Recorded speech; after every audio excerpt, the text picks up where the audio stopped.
కూటమి మంత్రుల కునుకు లేకుండా పనిచేస్తున్న మంత్రులు ఎవరని లిస్టు తీస్తే నాదేండ్ల మనోహర్ సార్ పేరే ఫస్ట్ వచ్చేటట్టున్నది కదా. చెకింగులతోటి షెండ శాసనుడుగా మారిండు సారు. ఇక ఆఖరికి ఢిల్లీ పోయి కూడా ఏపీ భవన్ లో ఉన్న రేషన్ షాప్ ను సీజ్ ద షాప్ అనుకొచ్చిండు.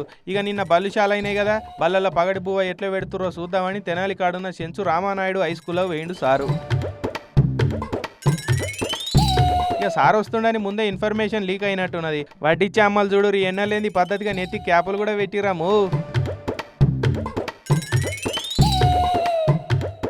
వంట భాషలు కూడా తలతల మెరిసేటట్టు కడిగి పెట్టినట్టున్నారు కదా.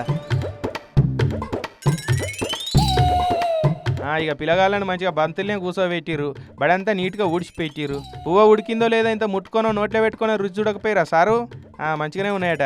ఇక ఇట్లనే మెయింటైన్ చేయాలి, పాడైపోయినాయి పాసిపోయినాయి పెట్టొద్దని చెప్పి పిల్లగాళ్ళతోటి జరసేపు ముచ్చట పెట్టిపోయింది సారు.